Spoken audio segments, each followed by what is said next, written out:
Olá, pessoal. Eu sou a professora Lu e vou continuar a nossa conversa e encerrar a nossa breve revisão a respeito das obras de leitura obrigatória para o vestibular da FUVEST 2021. Essa é a terceira parte da nossa maratona para refrescar a memória para a prova que você tem em breve. Tá bom? Solta a vinheta, já já eu converso com vocês. Vamos lá, vinheta.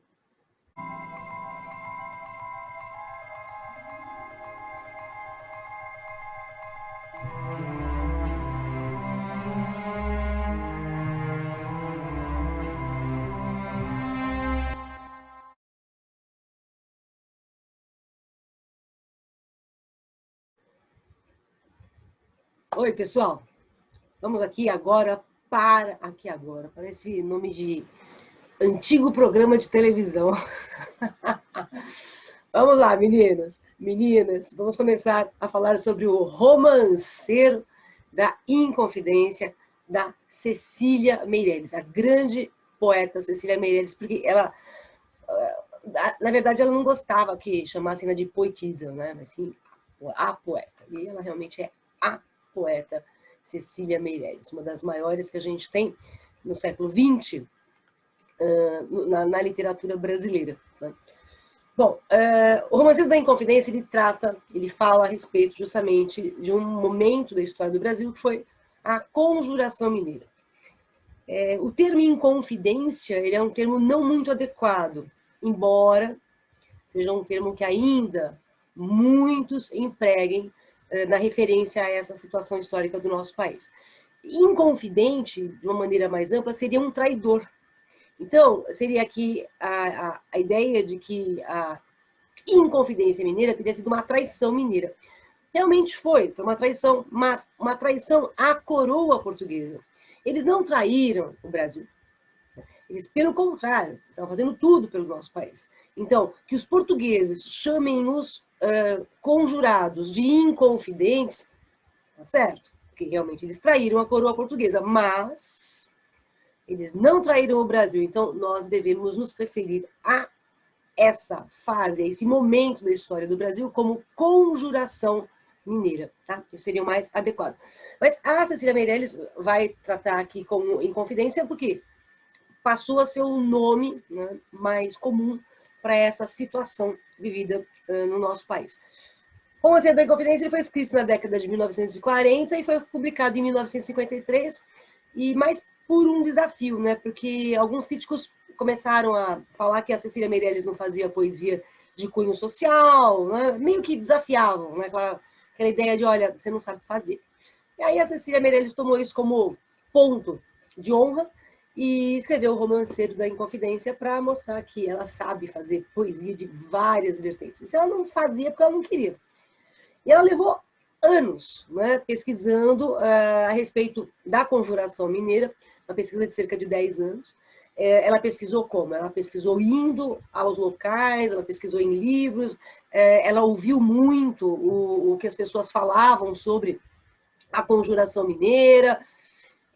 Por isso que você tem no Romanceiro muito um caráter popular e até, de certo modo, um tom de oralidade. É como se o povo contasse os causos que envolviam a conjuração mineira. É uma obra que tem um valor documental, né? Tem um valor poético.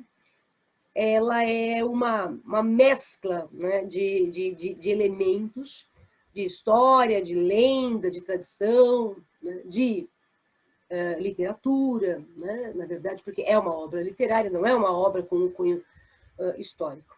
Eu vou conversar com vocês a respeito do Romanceiro, brevemente, eu vou passar pelos temas que a gente tem no Romanceiro, porque ele é um livro longo, não é muito difícil de ler.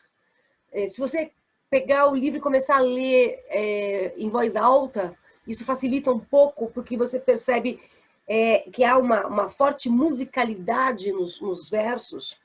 Essa musicalidade que a gente tem nos versos é ainda a influência do movimento simbolista que a gente percebe na Cecília Meirelles, né, pelo trabalho prioritário ali do ritmo. Agora, eu não vou trabalhar com vocês, eu não vou detalhar cada um dos romances, cada uma das partes com o texto. Para isso, eu vou te indicar um canal no YouTube, né, da professora Valquíria, está aqui embaixo, procura no YouTube aí, Valquíria Online, e ela está fazendo leitura de partes do Romanceiro da Inconfidência e fazendo análises também, tá bom? Então, se você quiser saber mais sobre o Romanceiro, principalmente se você for para a segunda fase, entra no site, no canal da Valquíria, tá?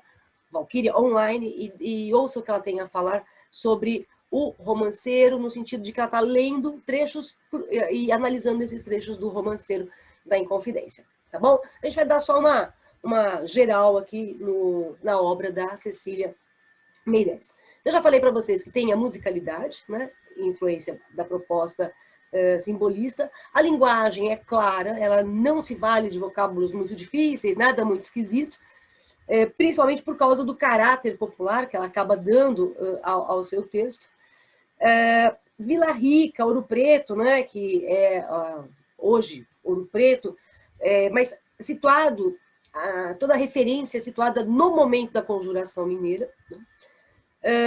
Um período em que a gente vai ter a Cecília Meirelles, né, trabalhando no sentido de dar veracidade ao fato, mas não deixar de lado as possibilidades, quer dizer, as histórias paralelas que reinam ao redor da Conjuração Mineira. Tem um monte de histórias paralelas. Vou te dar um exemplo disso. O poeta Árcade, Cláudio Manuel da Costa, ele se envolveu na Conjuração Mineira e acabou sendo preso, e ele foi encontrado morto, enforcado, na cela em que ele estava preso. Versão oficial, suicídio. Versão extraoficial, suicidado. Vamos fazer aqui uma brincadeira com a palavra, né? Então, existe um lado que diz que o Cláudio Manuel da Costa se matou e o outro lado que diz que não, que ele foi assassinado. Porque a corda, o espaço que havia entre o corpo dele morto, o chão e a corda, não era um espaço suficiente para que ele conseguisse se enforcar. Né? Quer dizer, existe esse lado da história. Também existe um outro lado paralelo que dizem, que tem até um historiador que fez uma grande pesquisa sobre isso, dizem que o Tiradentes não teria sido enforcado, né, naquele momento, em 21 de abril, ele teria tido uma fuga assistida. Então, ele teria fugido, alguém ajudou o Tiradentes a fugir, e uma outra pessoa teria sido enforcada no lugar dele, esquartejada e coisa do tipo. Mas são todas histórias paralelas, né, à história oficial. E a Cecília Meirelles vai também dar voz a essas historinhas paralelas. Tá? São 85 romances, são romances que giram em torno da Conjuração Mineira, mas também em torno de tudo que envolve Minas Gerais nessa época. Então, a gente vai ter a história da Chica da Silva, a gente vai ter a história dos poetas Árcades, o Cláudio Manuel da Costa, o Tomás Antônio Gonzaga, o Amaringa Peixoto, né? As amadas, né, desses poetas Árcades. Por quê? A Conjuração Mineira coincide no Brasil quando nós vivemos literariamente o arcadismo. Não artisticamente. Artisticamente, por exemplo, é só se lembrar do Aleijadinho e coisa do tipo. Então, na literatura, a gente já está no arcadismo nessa época, mas nas outras artes a gente já está na tendência barroca. De qualquer maneira, os poetas Árcades se envolveram no movimento da Conjuração Mineira? Sim, se envolveram. Alguns poetas Árcades negaram a vida inteira que tinham se envolvido na Conjuração Mineira. Um exemplo disso foi o Tomás Antônio Gonzaga. Ele nega, ele recusa a ideia de que ele... Né, ele falou, não, eu não participei da Conjuração, né, fui pego para bode expiatório e coisa do tipo. Então, ele recusa essa perspectiva de que ele tenha participado da Conjuração. Mas lembrar que da Conjuração Mineira mesmo, a gente tem 2 mortos, um que é o Cláudio Manuel da Costa e o outro que foi o Tiradentes, os demais foram mandados embora para a África. Um deles foi o Tomás Antônio Gonzaga, né? E, inclusive, tem a história de amor frustrado do Tomás Antônio Gonzaga com a Maria Doroteia Joaquina de Seixas Brandão, né? Que daqui a pouquinho eu comento com você. Tá certo? Bom, total de 95 textos, né? Porque você tem fala inicial, você tem cenário, né? Você tem a fala aos pusilânimes. Então, os romances são as partes depois dessa fala inicial, da apresentação do cenário, aí vem os romances. Né? Então, No total do livro, você tem 95 textos, mas são 85 romances que a gente tem ali, tá? Em medida velha, a medida velha é a medida medieval, são os versos redondilhos, redondilhos maiores ou redondilhos menores. Os versos redondilhos menores, quando você metrifica, os menores, quando você metrifica, você encontra cinco sílabas métricas. Os redondilhos maiores, quando você metrifica o verso, você encontra 7 sílabas métricas. Tá bom? Então, a gente tem, no romanceiro, momentos em que a Cecília usa versos redondilhos menores, 5 sílabas em cada verso. E existem momentos que ela usa os versos redondilhos maiores, 7 sílabas em cada verso. Tá certo? É a forma medieval. Então, em termos de composição dos versos, a colocação deles no papel. Então, você tem tercetos, você tem quartetos, você tem as cestilhas. Tá? Tercetos são estrofes com 3 versos, quartetos são estrofes com 4 versos, cestilhas são estrofes com 6 versos. Lembra o que é verso, né, meu amor? Verso é cada linha da poesia. Tudo bem? O refrão, muitos dos romances apresentam refrões. Tá? Isso é uma preocupação mais com a estrutura do texto. Um texto que é dramático, porque você tem o tom teatral no texto. Um texto que é lírico, porque a emoção está presente ali. E um texto que é épico, porque o assunto do romanceiro é uma luta, é uma batalha da conjugação mineira, ou da inconfidência mineira. Que traços que eu tenho de linguagem teatral, né? Por exemplo, a apresentação do cenário, né? Seria base, a gente pensar em termos de texto teatral, a apresentação do cenário seria uma rubrica, ou didascália, didascália, rubrica, a mesma coisa. A linguagem teatral, você tem diálogos no texto, você tem a fala da própria personagem aparecendo, inclusive com a forma tradicional de indicação do diálogo, né? O travessão. Tá? Então, eu tenho os diálogos, eu tenho a linguagem, eu tenho o cenário, eu tenho uma história que está sendo contada, então a ação, então, todos esses elementos, né, acabam caracterizando, aproximando, melhor dizendo, o texto da Cecília a uma peça teatral, ou aos textos teatrais. Bom, o caráter épico eu já expliquei, né, todo o valor de luta, de guerra, né, de batalha, de heroísmo, né, e o caráter lírico, porque eu tenho um eu lírico ali que se emociona com o que conta, né? Ele não está distante dos fatos, né? Ou parece que ele está testemunhando realmente tudo o que aconteceu, tá bom? Parece que assim, o lírico voltou no tempo e está testemunhando o momento da conjuração mineira. Isso me lembra um pouco o terceiro capítulo do livro A Relíquia, em que naquele sonho, naquele delírio, o Teodorico volta ao tempo de Cristo e testemunha. Testemunha o quê? O julgamento de Jesus, a condenação de Jesus, a crucificação de Jesus, a ressurreição de Jesus. Aqui no Romanceiro da Inconfidência, o eu lírico, de uma certa forma, é testemunha do quê? Vamos pensar no Tiradentes mais especificamente. Ele é testemunha do julgamento de Tiradentes, da condenação de Tiradentes, tá bom? E do enforcamento do Tiradentes. Tá certo? A ressurreição não, porque ele não ressuscitou. Legal? Mas lembre-se tem aquela... Eu não vou discutir isso com vocês agora, mas sabe a imagem do Tiradentes mais tradicional, né? Barbudo, cabeludo. Aquela imagem foi encomendada e quando encomendaram a imagem, disseram assim, olha, pinta o Tiradentes, ele morreu por nós.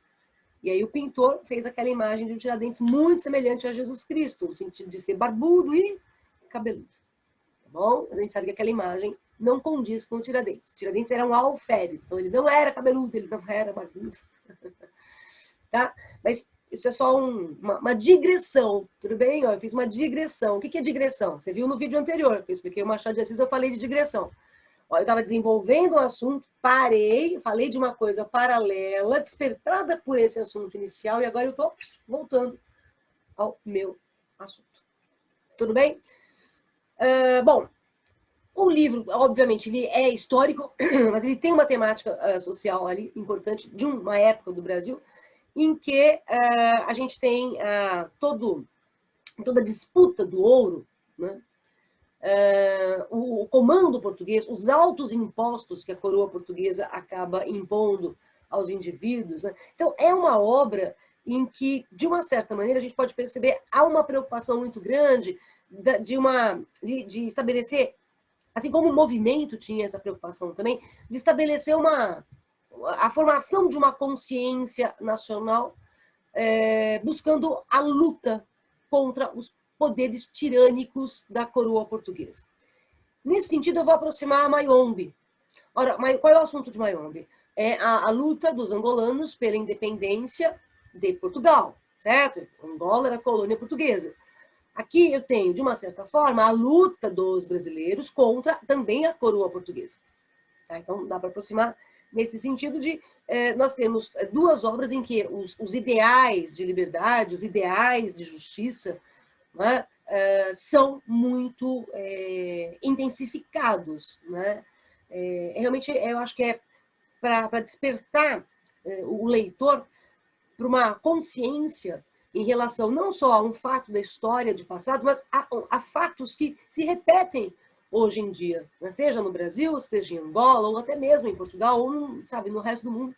Né? Porque a miséria, a ganância, a traição, um dos temas aqui é a traição, né? Também. São situações que, infelizmente, nós vivemos, né? Por aí. Tá bom? Bom, então, é um livro que permite você um mergulho, né? É como se você estivesse mergulhando na história, e mais que mergulhando na história, é mergulhando numa forte reflexão a respeito do que esse momento histórico, de quanto esse momento histórico foi importante, e uma reflexão também no sentido de você avaliar como nós vivemos hoje, se é muito diferente do passado, se é exatamente a mesma coisa. Se o Drummond não tem razão em ficar desiludido no Claro Enigma e não querer mais falar sobre acontecimentos, né? Será que as coisas mudam de verdade? Fica aí para você a reflexão. Tá? Então, mistura no livro de história, lendas, tradições mineiras, tá? Os causos que eu já falei. E aqui eu relacionei alguns causos, né? Algumas histórias populares que a Cecília coloca para a gente no romanceiro. A história da donzela morta, da donzela que foi morta por uma punhalada desferida pelo próprio pai. Tá? Os cantos dos negros nas catas do ouro. Né? A história da Chica da Silva. Tem um filme muito interessante sobre Chica da Silva. O alerta sobre a traição do conde de Valadares. Né? Então, assim, são histórias que a Cecília Meirelles vai colhendo, né? E que algumas delas são citadas nos livros de história, mas ela também colheu lá no boca a boca, tá bom? Que o povo conta. Então eu tenho um poeta narrador, ou um eu lírico, como eu disse, que está aí narrando, né? O momento da conjuração, e eu acabei de falar isso, né? É um mergulho, aliás, diante do quê? Da tirania, né? Da traição, dos sacrifícios. É um mergulho numa forte reflexão sobre o que foi a história do Brasil e o que ela é hoje. Tá bom? E o que será amanhã. Tá bom? Nos romances, a gente tem pequenas narrativas. Essas narrativas elas envolvem 3 ciclos: o ciclo do ouro, o ciclo do diamante e o ciclo da liberdade. Tá? Então, cuidado que, historicamente, o pessoal pode fazer alguma questão interdisciplinar mencionando esses 3 ciclos, ou um dos 3, ou 2. Né? Isso pode variar bastante. Tá? O gênero romanceiro, de onde saiu, né, o romanceiro? Sai lá da Idade Média. Por isso também que a Cecília vai usar a medida medieval para escrever os redondilhos, né, maiores e menores. Os romanceiros, eles eram, a rigor, coleções de poesias ou canções, né, de caráter popular, né, as cantigas medievais. Então, a origem do termo romanceiro é medieval, daí muitos elementos de composição textual medieval a Cecília vai recuperar. Tá? Cada um dos romances, né, da Cecília vai ter um nome, e é isso que eu vou me deter a ele. Né? E é justamente esses romances reunidos aqui acabam dando o nome de romanceiro, porque romanceiro é um conjunto de romances, ou melhor, de pequenos romances. Tá bom? Agora, antes de eu falar propriamente do que foi a Conjuração Mineira, deixa eu fazer uma observação. Cecília Meirelles, ela escreve o romanceiro e publica, quando o Brasil vive em termos de periodização literária, o modernismo segunda geração. Mas o assunto que a Cecília Meirelles abarca é a Conjuração Mineira, então é século XVIII. E o estilo de escrita dela é medieval, certo? Então, século XII, século XIII. Então, veja, nós temos um estilo de século XII, século XIII, de escrita. Nós temos um assunto, que é do século XVIII, escrito por uma autora, que é do século XX. Quando a gente pensa em conjuração mineira, eu acabei de falar que o Brasil vivia o arcadismo nesse período, a gente tem que lembrar de alguns traços do arcadismo que a Cecília Meirelles vai apresentar. Então, eu recomendo, se der tempo, tá? Dá uma passadinha bem rápida nas características do arcadismo. Tá? Arcadismo, a simplicidade, a exaltação da natureza, a volta à antiguidade clássica e o resgate lá na antiguidade clássica dos temas latinos, Carpe Diem, Inutilia Truncat, Fugere Urbem, tá bom? Aurea Mediocritas, Tempus Fugit, tá? Dá uma olhadinha nisso, assim, sem grandes preocupações, só para dar uma refrescadinha mesmo, nos traços, porque como o livro fala de uma situação que ocorre em pleno arcadismo literário brasileiro, pode ser que eles peçam algumas características arcades no texto da Cecília Meirelles, porque tem, né? Tem, eu vou mostrar daqui a pouco para vocês, mas um deles que eu posso citar, por exemplo, Locus Amenus, né? Que é aquela natureza suave, doce, meiga, o passarinho fazendo piu-piu-piu, a borboletinha voando, aquela natureza bem tranquila. E isso é um contraponto, né? Porque a gente pode perceber que, embora a natureza esteja tranquila, não tem um helicóptero passando, por exemplo, no meio da mata Árcade, embora a natureza esteja tranquila, a situação social, política, econômica, ela é efervescente, né? Ela não é tranquila ali no romanceiro, tá bom? Bom, o que foi a Conjuração Mineira? Né?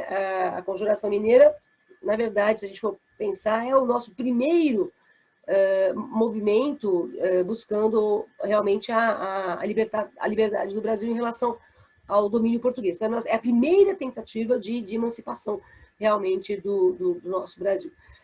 Nós temos 12 envolvidos, né, oficialmente, porque havia muitos jovens que estavam envolvidos na Conjuração Mineira, mas os papais, né, pagaram para os processos serem fraudados e esses garotos escaparem sem nenhum tipo de punição. Tá? Então, a gente tem alguns que vão ser punidos, como eu já disse, vão ser mandados para a África e o executado vai ser o Tiradentes. O Tiradentes acaba sendo executado em 21 de abril, né? Daí o feriado de Tiradentes, né, de 21 de abril, por ordem da Dona Maria I. Tá?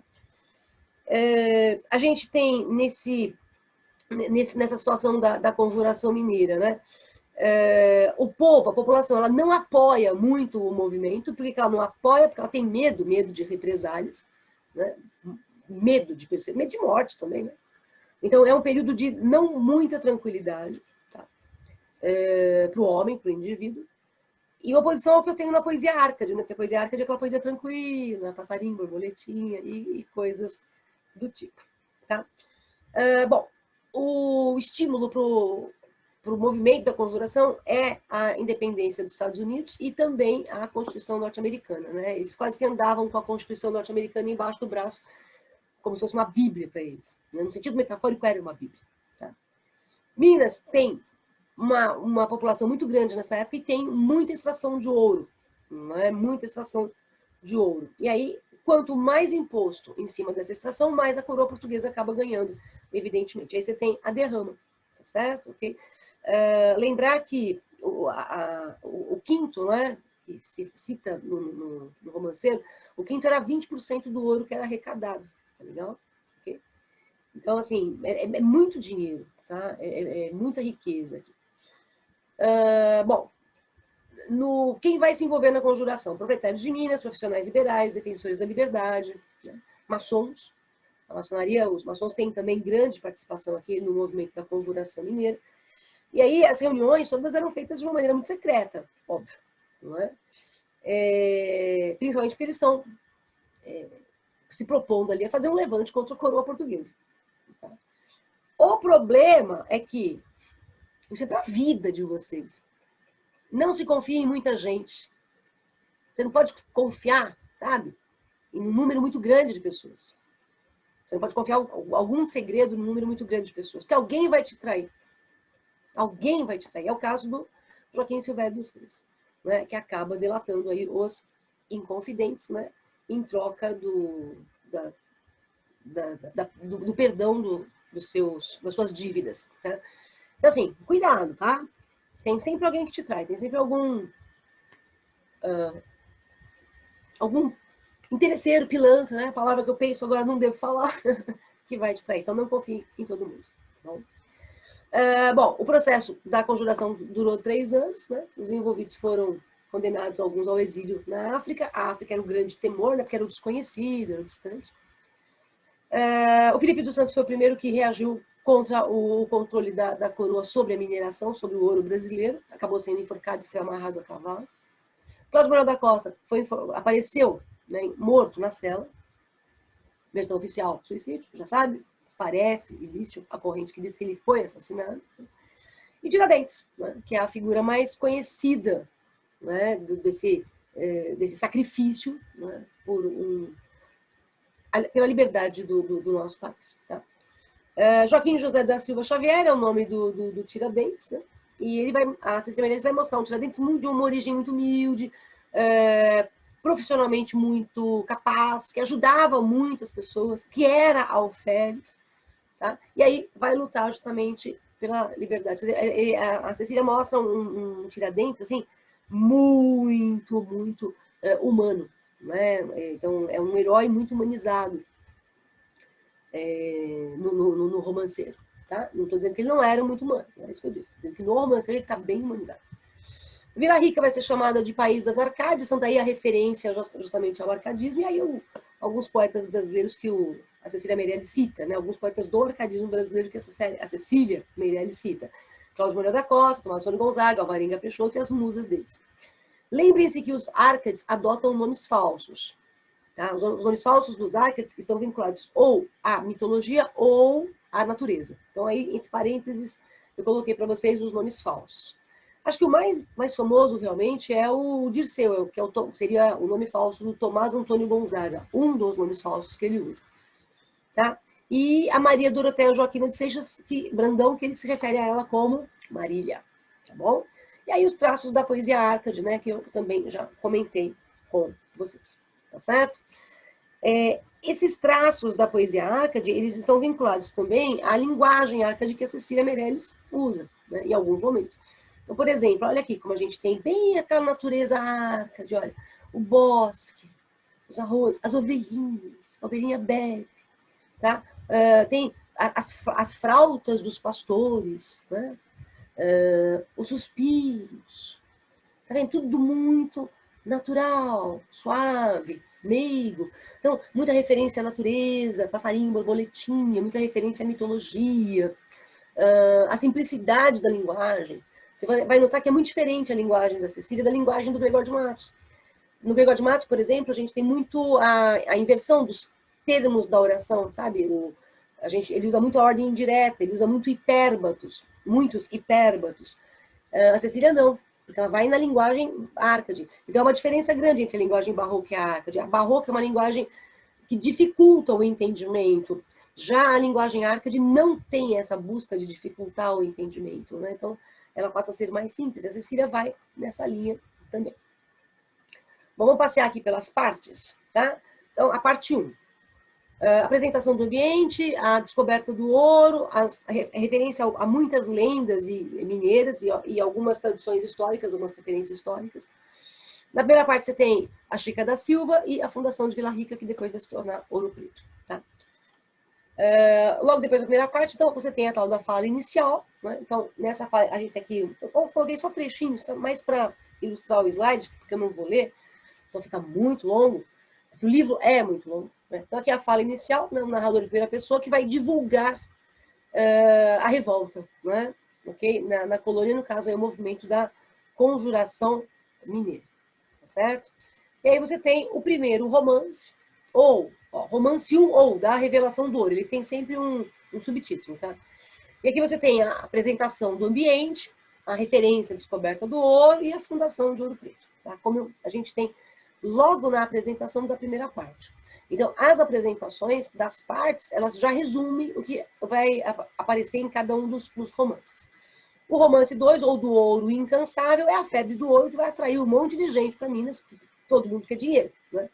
E como tem muito ouro mesmo, vamos aumentar imposto, porque aí a coroa portuguesa também ganha mais dinheiro, né? Então é a luta, ou melhor, a busca por dinheiro.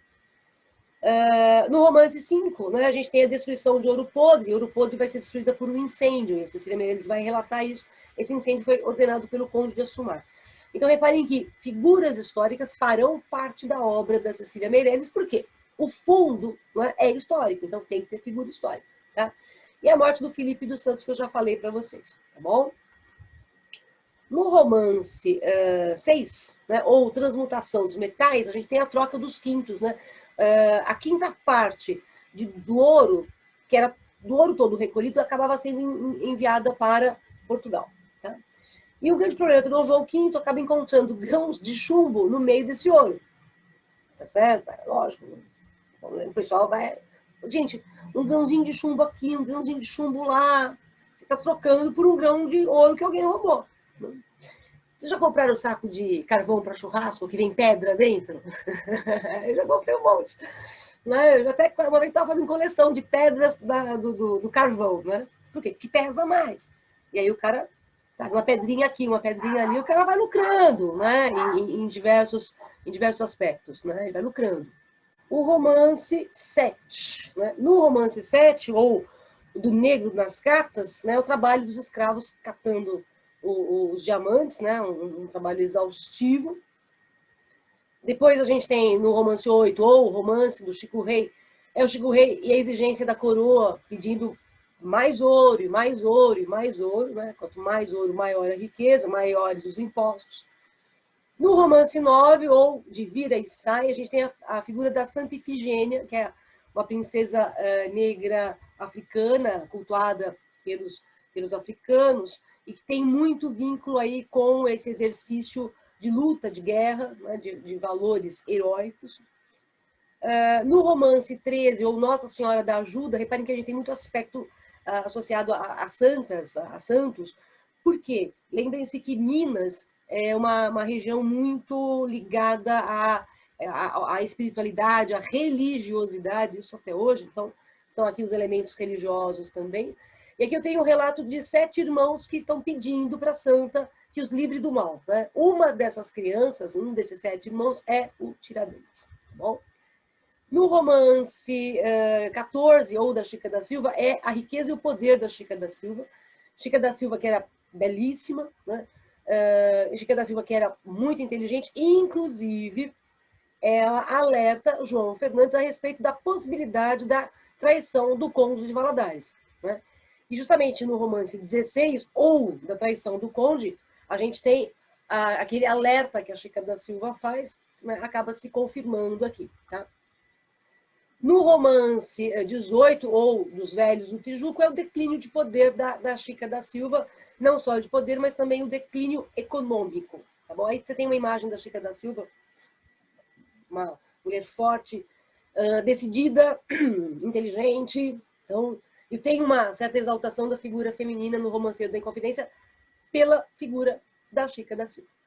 No romance 19, Os Maus Presságios, né, a Cecília Meirelles vai destacar o enriquecimento dos fidalgos, esse enriquecimento é ilícito, né? A pirataria, os ministros, né, tudo que, na verdade, pode fazer com que a riqueza venha de uma maneira irregular.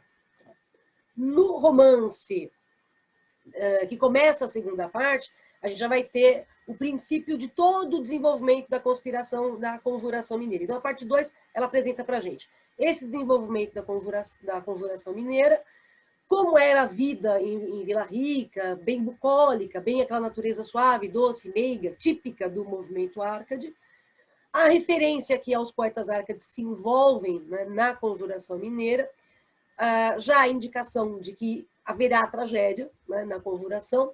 A figura do Tiradentes aparece, né, na sua atividade profissional, e o movimento já, e toda a perspectiva da possibilidade de que os conjurados ou os inconfidentes, como o texto fala, sejam castigados. No romance 20, então, eu tenho a recriação da Arcádia, né? A Arcádia, que seria aqui uma referência justamente à inserção de poetas e intelectuais brasileiros no movimento da conjuração mineira. E aí eu tenho aquele cenário doce, meigo, passarinho, né? Ok, olha o Zéfiro aqui, Zéfiro, Zefir, né? O deus do ar, Zéfiro é o vento, tá bom? E essa passividade, essa tranquilidade natural depois vai se transformar em alguma coisa bem mais intensa, porque você vai ter toda a perseguição aos conjurados. Tá? O romance 21 eu acho ele muito importante, que é o romance das ideias, que é o romance em que a gente tem um vínculo com os ideais iluministas. Lembrem-se, arcadismo coincide com o século das luzes, luz. Né? O que eu tive antes foi escuridão, lembra? Barroco, escuridão, agora luz. Tá? Então aqui, nesse romance, a gente tem a influência dos ideais iluministas no movimento da conjuração mineira.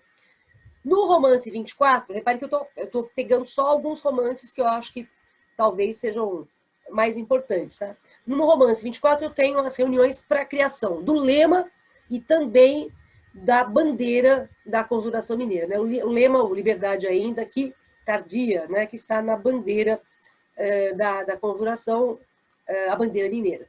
Tá? No romance 26, ou da Semana Santa, é todo aquele clima triste da Semana Santa,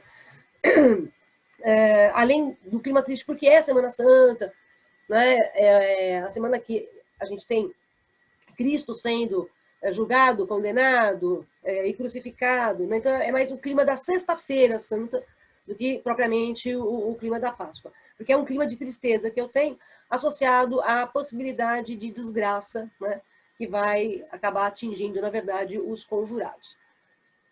No romance 28, é a denúncia do Joaquim Silvério, e vai denunciar, né, vai delatar o Tiradentes em troca de benefícios para ele próprio, né? No caso, benefícios do Joaquim Silvério. Então, Joaquim Silvério é o traidor, aquele traidor que eu falei, né? Um grupo muito grande tem sempre um traidor. Tá aí. No romance 31, ou Demais Tropeiros, é o Tiradentes que vai se transformar em mito. Porque antes havia muitos tropeiros, inclusive, que riam do Tiradentes. E agora o Tiradentes começa a se transformar já num mártir. Tá? No romance 34, ou de Joaquim Silvério, tem a traição de Joaquim Silvério se executando, né? E a comparação aqui é a traição com Judas. De novo, olha o referencial religioso. Né? É a Sexta-feira Santa, é a traição de Judas em relação a Cristo, e aqui é a traição de Joaquim Silvério em relação ao Tiradentes e ao movimento da conjuração. No romance 43, ou As Conversas Indignadas, é o Tiradentes que vai ser castigado. Por quê? Porque ele é o menos rico de todos os conjurados. Na verdade, Tiradentes é meio pego para bode expiatório, né? A gente tem que conter a rebelião. Então, como é que a gente contém a rebelião? Sacrificando alguém. Então, pega alguém para ser o exemplo, para que os outros fiquem quietos. Né? E o Tiradentes era o mais pobre. Então, vamos lá. O mais pobre não, o menos rico. Tá? Diferente de mais pobre. Tá bom? Mais pobre é assim, pobre não tem nada, o mais pobre tem menos ainda. O rico tem alguma coisa, o menos rico tem coisa, mas tem menos. Tiradentes era o menos rico, não o mais pobre. Tá? Cuidado. Bom, e aí a fala dos pusilânimes, né, que é a condenação dos covardes, dos traidores, não só em relação à conjuração mineira, mas em relação a todos os tempos. A morte suspeita do Cláudio Manuel da Costa, que a gente já comentou. O Tomás Antônio Gonzaga sendo também condenado, e a condenação dele vai ser o exílio em África, né, o degredo dele. E o Tiradentes assumindo a culpa sozinho. Né? Por isso ele acaba sendo também castigado. Terceira parte são os desdobramentos da conjuração mineira, a morte do Cláudio Manuel da Costa se efetiva, muita expectativa com relação ao que vai acontecer agora, né, que nós somos descobertos. O Tomás Antônio Gonzaga, que vai ser deportado para a África, e o Tiradentes, que vai caminhar para a forca e vai ser enforcado. E a figura da Dona Maria I, a louca. Né? Bom, no romance 48, ou o Jogo das Cartas, o Jogo das Cartas está metaforizando ali a tragédia. Ó, batem as cartas na mesa, na curva mesa da terra, partida sobre partida, perde-se renome ou vida. Mas a perdição é certa. Você viu o ritmo? Tá? O ritmo é marcante. E, ó, perde-se renome ou vida, mas a perdição é certa. Então, com certeza haverá castigo. Tá? No romance 59, ou do Cláudio Manuel da Costa, é a morte misteriosa do Cláudio Manuel da Costa, que apareceu enforcado lá, né? Ó, aqui, ó, com o pescoço metido num nó de atilho encarnado. Né? Então, ele apareceu enforcado na cela. O romance 53, ou das palavras aéreas, eu achei esse romance muito importante, tá? Porque é a exaltação das palavras, né? Do poder das palavras. Ai palavras, que estranha potência a vossa. A palavra é muito forte. Né? Você domina, inclusive, o outro por meio da palavra. Tá certo? E a palavra muda as pessoas, transforma a realidade. Então, o poder das palavras. No romance 55, o Tomás Antônio Gonzaga vai ser preso e está ali esperando a sua condenação. A gente já sabe qual é a condenação. Agora, repara, inocente, culpado? Porque o Tomás Antônio Gonzaga negou a vida inteira que tinha participado da Conjuração Mineira. Tá bom? O romance 59, né, ou da Reflexão dos Justos, é uma reflexão a respeito da injustiça dos homens e o sofrimento do mártir, no caso, a referência aqui direta é ao Tiradentes. No romance 60, ou O Caminho da Forca, o Tiradentes seguindo para a forca para ser enforcado e ser castigado. No romance 61, né, a gente tem a família do Tiradentes recordando o Tiradentes. Né? Ó, quando sua mãe sonhava com uma simples menina, tá? Okay? Então, a referência ao surgimento da figura do Tiradentes, tá? E depois como será o Tiradentes. No romance 63, Tiradentes vai para a forca, né? Que é a imagem tradicional do Tiradentes, que eu falei, barbudo, cabeludo, né? A parte 4, né, é o destino do Tomás Antônio Gonzaga, do Alvarenga Peixoto, da Bárbara Eliodora, da Marília de Dirceu, né, que é a Maria Doroteia Joaquina de Seixas Brandão, a morte da filha do Alvarenga Peixoto, né, a Maria Ifigênia, princesa do Brasil, e a velhice da Marília. Sabe que a Maria Doroteia Joaquina de Seixas Brandão morreu com mais de 80 anos, esperando que o Tomás Antônio Gonzaga retornasse. Bom, no romance 65, ou Os Maldizentes, é a alusão aqui ao destino do Tomás Antônio Gonzaga, que vai para onde? Para a África, né? Vai ser expulso do Brasil para a África. E sabe que na África o Tomás Antônio Gonzaga casa com a Juliana Mascarenhas, que a Cecília Meirelles cita, e ele se dá muito bem na vida, tá? Okay? Bom, no romance 67, ou África dos 700, né? Por que 700? Porque nós estamos nos anos de 1700. Qual era a imagem que as pessoas tinham da África nessa época? Um lugar amedrontador, muito distante, desconhecido, né? Então, são as terras negras da África, né? E negras não só com relação à população africana, mas também com relação à escuridão, ao mistério, né? Com relação mais aqui ao mistério. Depois a gente tem o romance 70, né? Ou O Lenço do Exílio, em que a gente tem uma suposta despedida da Marília, né, em relação ao Dirceu, ela abordando um lenço de despedida. Uma imagem muito comum de despedida é a moça sacudindo um lenço, adeus, meu amor, né? Então aqui uma referência. Bom, no romance 75, ou da Bárbara Eliodora, a gente tem a beleza, a graça da dona Bárbara Eliodora, né, que vai ter uma vida triste, desgraçada, né? O marido vai ser deportado, o Alvarenga Peixoto, que é exatamente o que acontece no romance 76, ou do Ouro Fala, né? É o degredo do Alvarenga Peixoto. E também a morte depois da filha. Olha aqui uma coisa, Ouro Fala, repare que você tem uma prosopopeia, né? O ouro ganha uma ação humana, né? Isso a gente chama de prosopopeia. O romance 79, ou da morte do Maria Ifigênia, é a morte da filha do Alvarenga Peixoto, né? E uma pequena amazona perde a sua humanidade, para além de réus e culpas, de sentenças, sequestros e da própria liberdade. A morte da Maria Ifigênia é também bastante traumática na história, né, que a Cecília Meirelles está reproduzindo no Romanceiro da Inconfidência. O romance 80, ou O Enterro da Bárbara Eliodora, né, porque a Bárbara Eliodora também vai morrer, quer dizer, olha a desgraça. Morre a Bárbara Eliodora, o Alvarenga Peixoto vai ser degradado, a filha Maria Ifigênia morre também. Então, uma sequência de desgraças aqui, né? E chegamos à parte final, a parte 5, que é a Dona Maria Louca voltando, o remorso dela em relação ao que aconteceu com Tiradentes, o testamento da Marília de Dirceu, né? E a fala dos Inconfidentes Mortos. Romance 81, ou dos Ilustres Assassinos, né? A condenação injusta aos Inconfidentes, porque eles estavam defendendo o Brasil, então há uma injustiça muito grande, né? O romance 82, ou Dos Passeios da Rainha Louca, que é a Dona Maria, né, que vai ser atormentada pelo remorso, vai ser atormentada, vai ser assombrada pelo demônio, né, em relação às coisas que ela tinha feito, e a loucura dela mesmo, né? Olha, toda vestida de preto, solto grisalho o cabelo, escondida atrás do leque, velhinha, a chorar de medo, Dona Maria I passeia pela cidade. Tá? De novo, ao ritmo marcante, tá bom?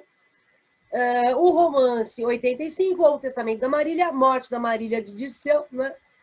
Então aqui, ó, triste pena, triste Marília, que escreve, tão longa idade sofrida para uma vida tão breve. A vida breve foi a vida de felicidade que ela teve ao lado do Tomás Antônio Gonzaga.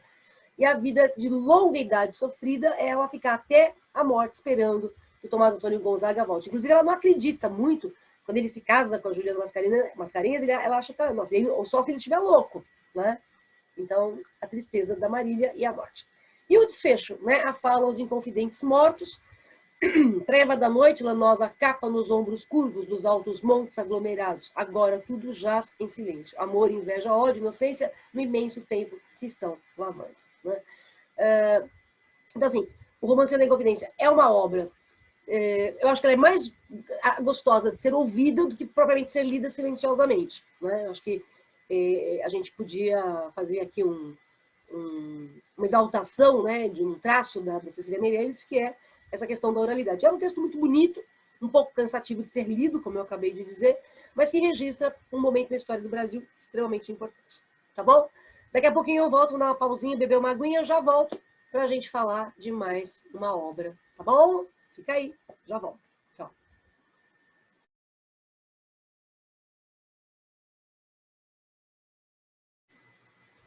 Olá, pessoal.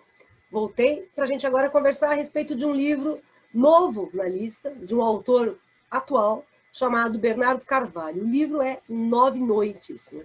Um livro bastante criativo que traz para a gente algumas surpresas em relação à técnica de escrita do Bernardo Carvalho. Bom, aqui você tem a capa do Nove Noites, né? Existem capas diferentes. Se você leu e o seu livro não tem essa capa, não tem problema. A capas diferentes, mas um destaque. Esse menino da capa é o próprio Bernardo Carvalho. Tá? Porque o Bernardo Carvalho ele teve uma experiência também com os índios, com o Xingu, porque o pai dele teve, ganhou a concessão de algumas terras. Então, o contato do Bernardo Carvalho com os índios foi muito próximo. Tá? Bernardo Carvalho integra aí o grupo de autores que a gente chama de geração 90, né, que tem um estilo de escrita também denominado novo realismo. É um novo realismo, mas é assim, vamos mostrar a verdade sem sentimentalismo algum, vamos revelar os dramas do homem, sem nenhum tipo de preocupação no sentido de omitir ou metaforizar esses dramas. Nesse sentido, a gente pode aproximar o Nove Noites de uma tendência que a gente chama de pós-modernismo. A crítica ao mundo capitalista é um traço também comum aos autores da chamada geração 90, e Bernardo Carvalho vai apresentar isso de uma certa forma.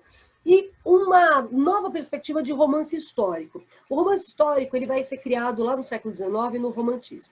Mas o romance histórico, lá no século XIX, tinha a função de exaltar a nação, a história, a pátria. Né? Aqui não. Aqui o alicerce vai ser o passado histórico, para quê? Para mostrar uma realidade presente e criticar essa realidade presente. Então, esse índice de crítica, que é muito intenso na obra do Bernardo Carvalho, faz parte dessa nova tendência artística que a gente tem, que a gente chama de geração 90, uma nova tendência literária. Tá? Bom, com relação realmente ao Nove Noites, né, o Nove Noites seria um romance que ele mistura ficção, mistura realidade, mistura reportagem, biografia, memória, documentos, ele mistura tudo. E o Bernardo Carvalho, ele é jornalista e há uma forte aproximação, principalmente na linguagem, com a linguagem jornalística. Inclusive, um dos narradores do Nove Noites é um jornalista. Esse narrador, existem dois narradores no Nove Noites. Um é o Manuel Perna e o outro é o que eu chamo de investigador jornalista, né?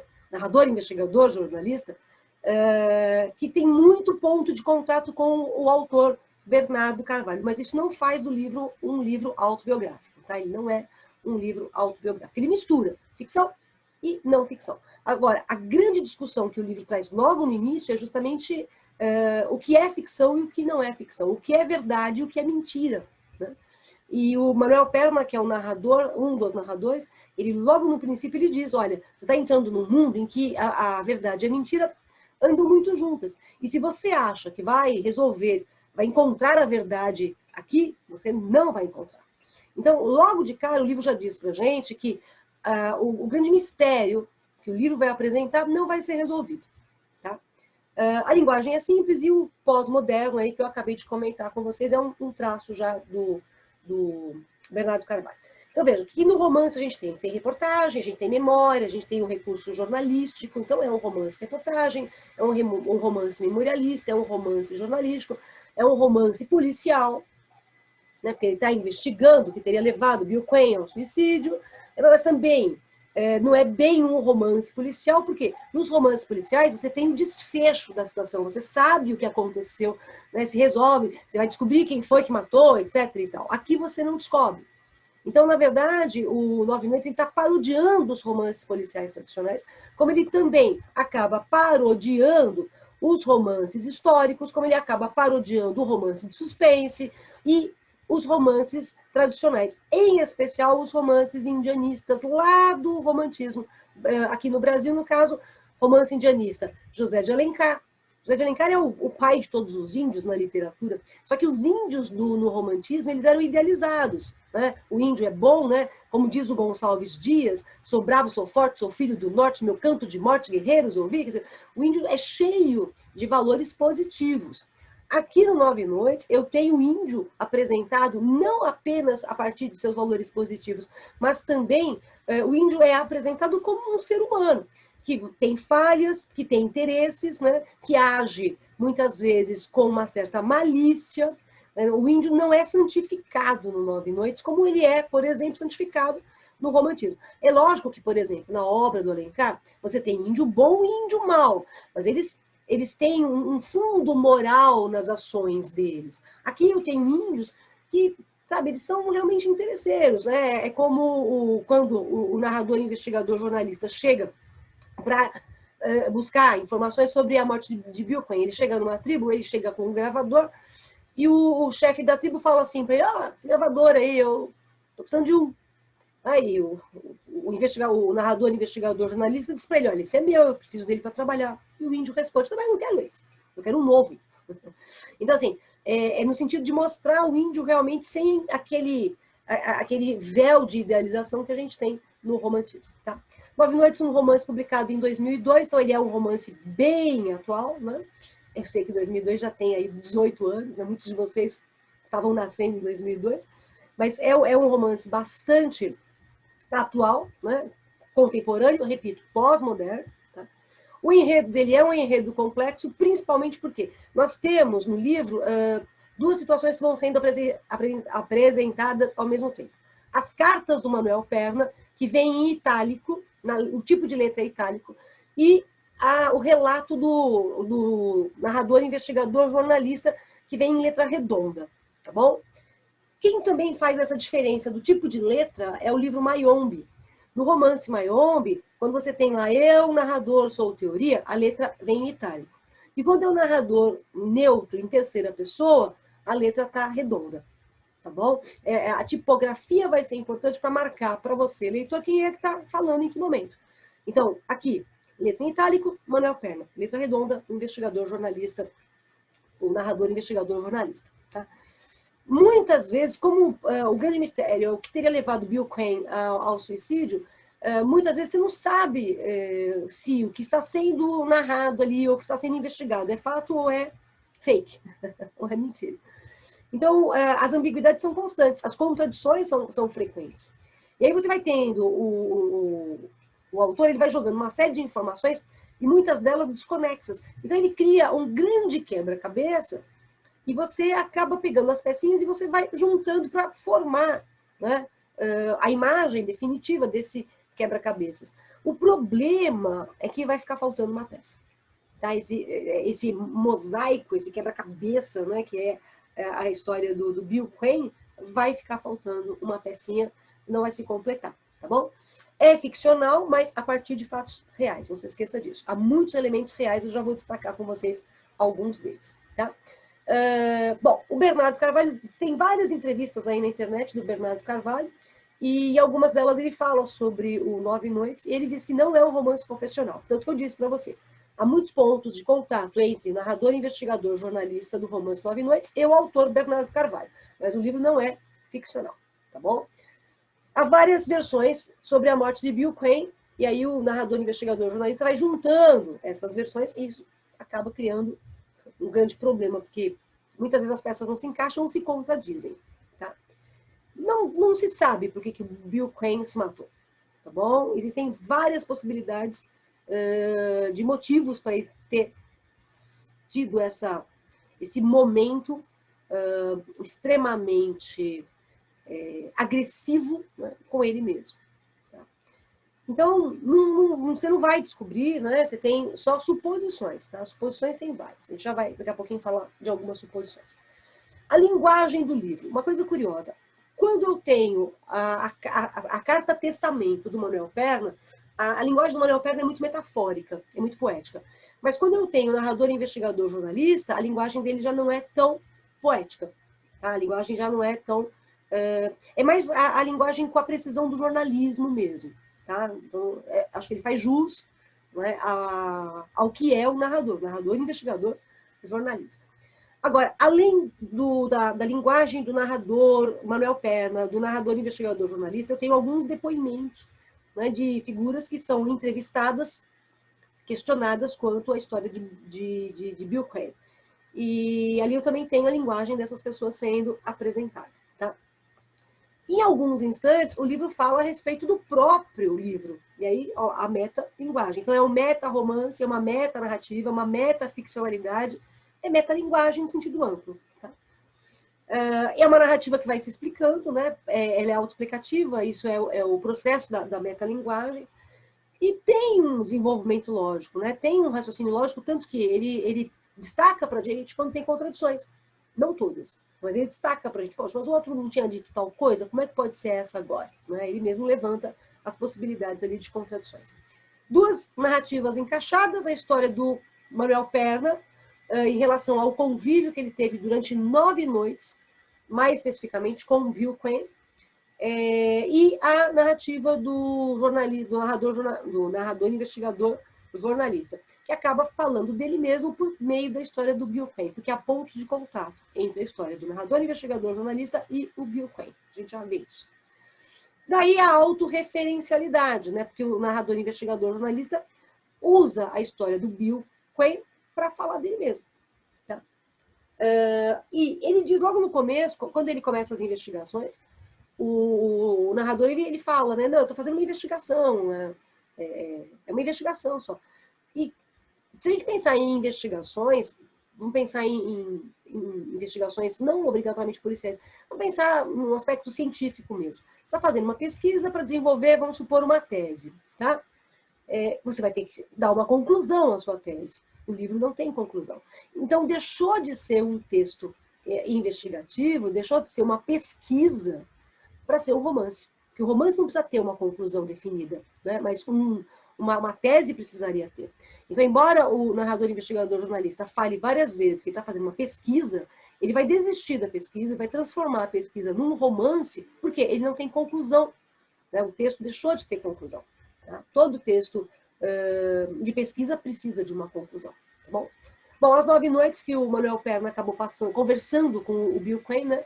Nas 9 noites finais do Bill Crane, a selva e essa passagem do Bill Crane, quando ele vai viajar por meio da mata de novo e acaba se matando, é muito tenebrosa, isso a gente chama de locus horrendos, é o contrário do locus amenus que a gente tem no romanceiro da Inconfidência em muitos momentos. Lembra aquela locus amenus, local ameno, natureza doce, meiga, suave, clara? Aqui não, aqui eu tenho muito locus horrendos, que é aquela paisagem agressiva, mórbida, tá? Muita especulação com relação ao Bill Crane. Ele era homossexual? Não, não sei. Era ou não era? Não se sabe. Ele teve um caso com a irmã dele? Não, não sei. Não se sabe. O Bill Crane, ele era normal? Ele era maluco? Não sei. Ele era rico? Ele era pobre? Também não sei. Então tem muitas especulações e muitas vozes ideológicas diferentes no livro. Então a narrativa acaba sendo polifônica. Eu tenho as duas vozes principais. A voz do Manuel Perna e a voz do narrador, investigador, jornalista, que são aquelas vozes ideológicas que a gente já viu na aula do Mayombe. Tá bom? O assunto central é o suicídio do Bill Crane, né, em 1939, às vésperas do início da Segunda Guerra Mundial, em meio aos índios da etnia Craô, lá no Alto Xingu. Tá? Esse é o assunto central do livro. Né?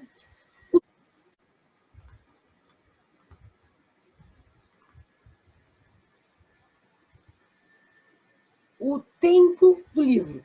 1939, 1973, 2002. 39 é quando Bill Quinn vem para o Brasil e acaba se matando aqui. 73 é quando o narrador, investigador, jornalista viaja para o Xingu com o pai, quando o pai ganha aquela concessão de terras.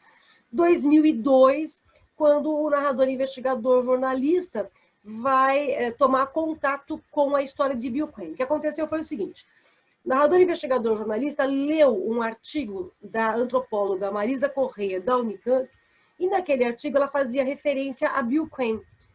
E aí o narrador lembrou de uma situação que foi a seguinte: quando o pai do narrador estava muito doente, internado no hospital, ao lado do pai havia um velhinho moribundo.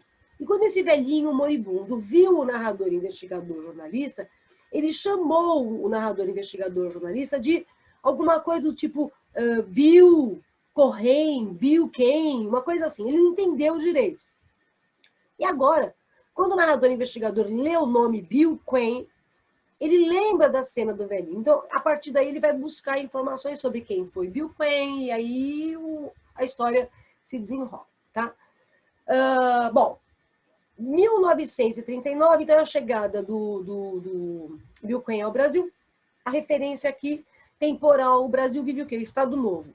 Lembrar que os antropólogos eram perseguidos nessa época, vigiados, melhor dizendo, vigiados, porque acreditavam que os antropólogos eram espiões, tá bom? 1973, já falei, né? As viagens do narrador, investigador, jornalista, ainda menino, aquele menino da capa do livro. 2002 é quando a história vai ser escrita. Mas 11 de setembro de 2001 está citado no livro por quê? O narrador, investigador, jornalista, ele vai viajar aos Estados Unidos para procurar mais informações sobre o caso do Bill Quinn, e ele vai justamente logo depois que as Torres Gêmeas tinham sido destruídas pelos ataques de 11 de setembro, tá bom? Então, nós temos algumas situações históricas muito presentes no livro, né? É um livro, pessoal, que dá para fazer questões interdisciplinares variadas. Eu vou fazer uma leitura rapidamente. Vou passar pelo livro algumas coisas que eu acho que podem aparecer como interdisciplinaridade na prova de vocês. Os temas do 9 Noites: o tédio, o medo, solidão, isolamento, que são sensações que a gente percebe experimentadas pelo Bill Quinn, tá bom? O prazer no sofrimento. O Bill Quinn, antes de se matar, ele se machuca todo, tá? Então, talvez fosse ele buscando algum tipo de prazer, mas no fundo, é mais do que isso. Existe um outro Bill Quinn que ele quer destruir, então ele está tentando arrancar esse Bill Quinn dele. Angústia, morte, choques culturais tem de monte, né? Principalmente porque você tem a cultura branca e a cultura vermelha, né? Você tem o homem branco e o indígena, então um choque cultural muito grande. Tem o americano e o brasileiro, né? O norte-americano, melhor dizer. E a questão da homossexualidade e da bissexualidade também vai ser discutida no romance 9 Noites, tá bom? Eu falei agora que o Bill Quinn tinha alguma coisa que ele queria tirar dele. Seria o outro eu dele que ele não aceita. E aí a gente tem uma discussão que é a questão do duplo no romance. Existe um Bill Quinn, antropólogo, heterossexual, existe um Bill Quinn, homossexual.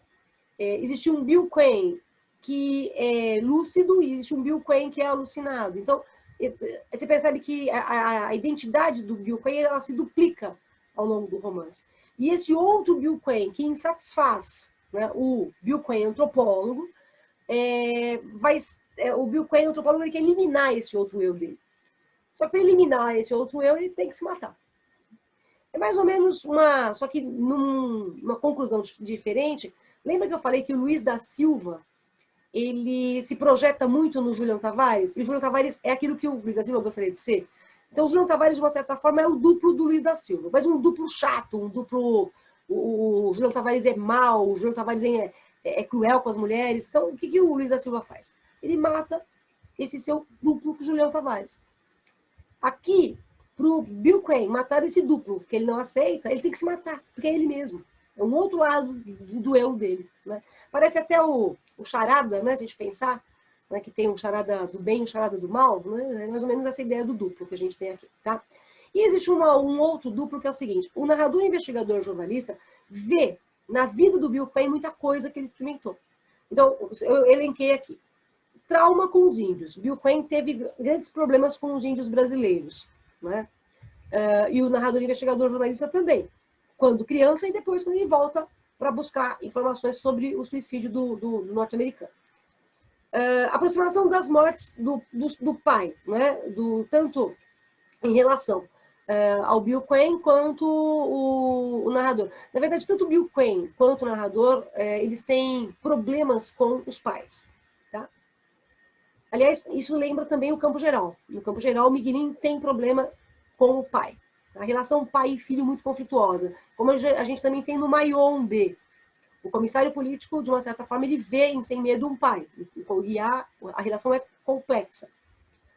Bom, o apego ao dinheiro dos pais dos dois. O narrador, investigador, jornalista tem um pai que adora dinheiro, e o pai do Bill Quane também. A vida itinerante. Né? Não tem parada, nenhum dos dois tem parada. O divórcio dos pais, a relação complicada com os pais, eu acabei de falar. E a permanência dos dois em tribos que são consideradas hostis pelos dois. Então, o narrador, investigador, jornalista, ele vê na vida do Bill Quane muita coisa que ele também experimenta, que ele também já viveu ou vive. Intertextualidade. Bom, intertextualidade, pessoal, é a referência de um texto, né? Na verdade, é o diálogo entre dois textos, só que é um texto que já existe, que é aproveitado num texto novo e, de uma certa forma, transformado nesse texto novo. Eu estou destacando aqui a intertextualidade, mas é assim, pessoal. No romance Nove Noites, a gente tem um monte de intertextualidades. Eu vou tentar fazer aqui uma lista rápida. Primeiro, intertextualidade com o artigo da Marisa Correia, que o narrador, investigador, jornalista, leu e despertou o interesse dele para pesquisar sobre o Bill Quane. Intertextualidade com o Gilgamesh, que é um poema épico babilônico. Tá? Vou pegar uma outra aqui, fazer só uma lista. Intertextualidade com o von Dunsteinen, né? Com o livro que ele escreve a respeito da expedição ao Brasil, expedição ao Xingu. Né? Intertexto, digamos assim, com o filme Fitzcarraldo, né? Que é um filme que se passa ali, que gira em torno da exploração do território indígena também. Tá? Bom, intertextualidade com seriado de televisão, Perdidos no Espaço. Tem um momento que o narrador ele acha que está perdido no espaço ali, quando ele se vê numa cena em que o Chiquinho das Vitoriosas tinha desaparecido, estava todo mundo ali, oh meu Deus, cadê o Chiquinho? E ele fala que ali parecia mais uma cena do seriado Perdidos no Espaço, a primeira versão, tá, pessoal? Tem uma segunda versão, é interessante, mas a primeira é mais legal. Bom, intertextualidade com revistas. A revista Sétimo Céu, revista de fotonovela, porque o narrador, quando uma vez o pai ficou hospedado num hotel, e tinha uns atores de fotonovela ali fazendo uma fotonovela. Intertextualidade com gibi. Né? Ele fala das revistas em quadrinhos, né? Que antigamente era chamado gibi. Bom? Intertextualidade com o jornal O Globo, edição de 18 de agosto de 39, que traz a notícia da morte do Bill Quane. Tem até a fotografia. Daqui a pouquinho eu te mostro. Fica firme aí. Bom, intertextualidade com Francis Pong, né, que é um poeta e um pintor. Intertextualidade com Nelson Rodrigues, um grande teatrólogo brasileiro e cronista também. Tá? Intertextualidade com ditados populares. Tem um ditado que diz assim, quando em Roma, faça como os romanos. Né? E o ditado popular é resgatado aqui pelo narrador, né? Porque ele está lá junto com os índios, ele fala, bom, quando em Roma, tem que fazer como os romanos. Então, já que eu estou junto com os índios, tem que fazer igual aos índios. Tá? Bom, intertextualidade com as aventuras de Tintim. Né? Acho que vocês conhecem esse. Tá? Só estou elencando. Esse aqui eu vou deixar para o fim. Peraí, já vou falar do Elegia. Intertextualidade com Carmen Miranda, né? Com o filme Banana da Terra, da Carmen Miranda, que, segundo o livro, estava passando no cinema quando Bill Quane veio passar um carnaval no Rio de Janeiro, e aí é que ele teria se envolvido com uma suposta enfermeira, mas de manhã ele acordou com um homem deitado do lado dele. Tá? E talvez tenha sido aí que ele tenha pego sífilis, porque há uma possibilidade do Bill Quinn ter sífilis. Tá? Bom, intertextualidade com Companheiro Secreto, né, do Joseph Conrad, que é o autor preferido do Andrew Parsons no livro. Intertextualidade com outro livro do Joseph Conrad, que é Lord Jim. Tá? E intertextualidade com Moby Dick, né, a baleia. Aqui o livro, na verdade, é o livro do Herman Melville. E que mais uma intertextualidade aqui, com o New York Times. No momento que ele fala aqui, houve uma edição, quando o narrador jornalista está indo a Nova York para colher mais informações, no avião distribuem uma edição do New York Times em 19 de fevereiro de 2002. E nessa edição, a edição anunciava que havia as novas estratégias do Pentágono era disseminar notícias falsas para influenciar as audiências estrangeiras. Tá? E mais uma aqui, com a cultura Nazca do Peru, né, a civilização sul do Peru. Bom, ele lembra, na verdade, por que eu tenho uma intertextualidade? Porque ele lembra de um documentário que ele viu falando a respeito dessa cultura. Bom, agora, eu acho que essa eu vou destacar, que é a intertextualidade com Elegia 1938, um poema do Carlos Drummond de Andrade. Né? 1938, Elegia, tá aí, ó. Trabalha sem alegria para um mundo caduco, onde as formas e as ações não encerram nenhum exemplo. Praticas laboriosamente os gestos universais. Sentes calor e frio, falta de dinheiro, fome e desejo sexual. Coração orgulhoso. Faltando um pedaço aí, né? Mas tudo bem. Coração orgulhoso, tens pressa de confessar tua derrota e adiar para outro século a felicidade coletiva. Aceitas a chuva, a guerra, o desemprego e a injusta distribuição, porque não podes, sozinho, dinamitar a ilha de Manhattan. Esse é um texto do Drummond da fase do eu menor que o mundo, tá? Da poesia social. Não é do Claro Enigma. Claro Enigma é do eu igual ao mundo. Aqui o Drummond está preocupado com a questão da guerra. Elegia 1938. Repare que 1938 é um ano antes da Segunda Guerra Mundial explodir. Né? E também um ano depois do Estado Novo no Brasil.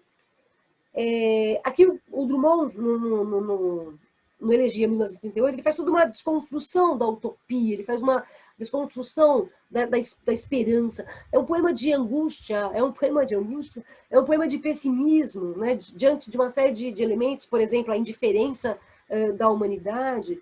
Quer dizer, é uma elegia, o poema chama-se Elegia, e é uma elegia coletiva, uma elegia social. Né? E deixa eu destacar uma coisa, ele está falando aqui sobre dinamitar a ilha de Manhattan. Lembre-se que quando o narrador, investigador, jornalista volta a Nova York, isso em 2002, as Torres Gêmeas tinham sido dinamitadas, desculpa. As Torres Gêmeas tinham sido destruídas pelo ataque terrorista, com os aviões colidindo contra as Torres Gêmeas. É uma forma de se dinamitar Manhattan, né? De se dinamitar o símbolo do mundo capitalista. E uma coisa que eu falei para você lá no Angústia, Julião Tavares representa o mundo capitalista. Luiz da Silva vai matar o Julião Tavares. É como se ele estivesse destruindo o mundo capitalista. Só que é o seguinte, é o que o Drummond diz aqui, ó. Não podes sozinho dinamitar a ilha de Manhattan. É impossível você sozinho conseguir destruir o mundo capitalista. Tá? Então, a intertextualidade aqui é bem, bem interessante. Paratextos. O livro é cheio de paratextos. O que é paratexto? Todo conjunto de elementos além do texto. Então, por exemplo, as fotografias que eu tenho na capa, né? As fotografias que eu tenho dentro do livro, tá? O prefácio é um paratexto, a orelha do livro é um paratexto, as notas de rodapé são paratextos, as citações são paratextos, tá bom? Ilustrações são paratextos. Tá? Então, aquilo que que foge do romance, quer dizer, está além do romance. O romance é o que está escrito, tá? A parte que conta a história. O que foge disso é o paratexto. Tá? Então, a gente tem alguns paratextos aqui, ó, por exemplo, essa imagem. Tá? E para que serve, por exemplo, servem as fotografias no livro? Para dar veracidade. Mas está vendo como essa história é verdadeira? Ó, você está vendo essas figuras aqui? Elas existiram. Tem, inclusive, a fotografia do Bill Quinn aqui no livro. Tá bom? Bom, uma narrativa em primeira pessoa, isso eu já falei, né? São duas narrativas simultâneas, girando em torno do Bill Quinn. Uma é a do investigador jornalista e a outra é do Manuel Perna. Lembrar que os tipos de letras são diferentes. Isso eu já tinha comentado, certo? O narrador Manuel Perna, ele deixa cartas, né? E uma coisa interessante é que nas cartas dele, sempre ele escreve assim: isso é para quando você vier. Este você seria o destinatário de uma das cartas que o Bill Quain deixou para o Manuel Perna entregar. Mas esse você também pode ser você, leitor. Tudo bem? Então, ele está escrevendo para um destinatário que a gente não sabe quem é, mas como ele fala você, a gente pode pensar que ele está falando conosco também. Tá bom? A discussão entre o que é real e ficcional, né? Olha aqui, ó, isso é para quando você vier, tá vendo? É preciso estar preparado, alguém terá que preveni-lo. Vai entrar numa terra em que a verdade é mentira, não tem mais os sentidos que o trouxeram até aqui. Tá bom? Olha aqui mais para baixo. Ó. Quando vier à procura do que o passado enterrou, Bill Quain, é preciso saber que estará às portas de uma terra em que a memória não pode ser exumada. Então, ele já está dizendo o que para você aqui? Não vai encontrar a resposta para a sua pergunta, porque Bill Quain se matou. Tá? Ok, já diz logo de cara. Tudo bem? Bom, a referência ao Xingu, os índios, né? Eu acho que eu já falei da desidealização do índio. Mas lembrar que os índios eles estão colocados no Xingu ali, e o livro diz, né? Eles foram empurrados para lá. Não é que eles foram para lá, que legal, vamos para lá. Não, eles foram empurrados para lá. O segundo livro, né? Na descrição do livro, um lugar bastante inóspito, né? E a obrigatoriedade se dá por causa do acordo entre o governo militar da época e as elites urbanas, né?